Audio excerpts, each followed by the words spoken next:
The Honourable Leader of the Opposition. Has effectively admitted that his carbon tax has not worked, and therefore he needs to triple it. According to the Liberal Premier of Newfoundland and Labrador, the forthcoming hike in the carbon tax will mean that the total cost for a Newfoundland senior living in the countryside on their heating bill will have been 80%. Canadians cannot afford that. But just for clarity, if you are a Newfoundland senior, how much will your home heating bill rise as a result of the forthcoming hike in the Liberal carbon tax? The Right Honourable Prime Minister.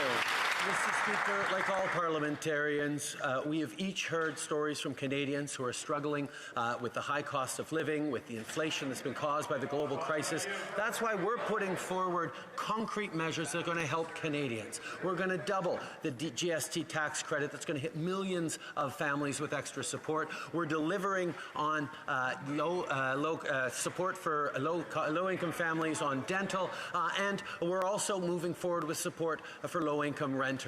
The Leader of the Opposition has an opportunity to support these measures and get help directly to Canadians. I hope he does exactly that. The Honourable Leader of the Opposition.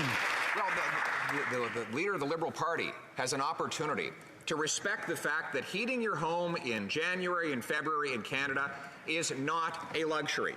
And it does not make those Canadians polluters. They're just trying to survive. This from a Prime Minister who burned more jet fuel in 1 month than 20 average Canadians burn in an entire year. So will the Prime Minister ground the jet, park the hypocrisy, and axe the tax hikes? The Right Honourable Prime Minister. Mr. Speaker, on this side of the House, we're going to continue to stay focused on direct and real help for Canadians, responding to the challenges they're facing with meaningful measures that are going to help millions of Canadians in the middle class and those working hard to join it. If Canadians had followed the advice of the Leader of the Opposition and invested in volatile cryptocurrencies in an attempt to, quote, opt out of inflation, they would have lost half of their savings. Mr. Speaker, responsible leadership means stepping up for Canadians and being there to support them. Will the Conservative leader support our measures to support Canadians? The Honourable Leader of the Opposition.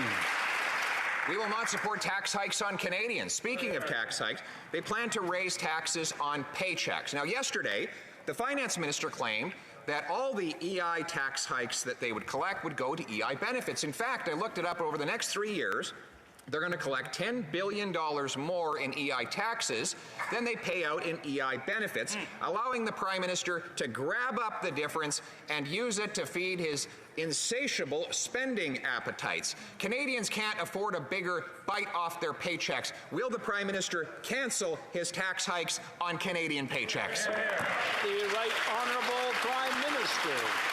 Mr. Speaker, I think in this House it's important to look at the facts. And the facts are that when the Leader of the Opposition was the Minister responsible for employment insurance, premiums were 20% higher for workers than they are now. That's right, workers paid 20% more.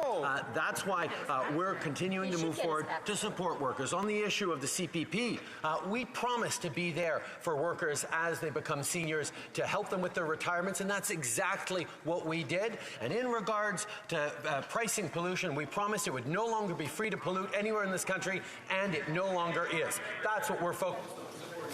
The Honourable Leader of the Opposition. The Prime Minister is quite wrong. Today, payroll taxes on the average $60,000 a year worker are about $700 higher than when we left office. And by the way, we left with a balanced budget. Now, he wants to raise those taxes even further. Bigger bite off Canadian paychecks at a time when inflation is at a 40-year high, when students are forced to live in homeless shelters, and when home ownership rates are at the lowest level in a generation. Doesn't he understand that now is the worst time to raise taxes? Will he cancel those tax hikes? The Right Honourable Prime Minister.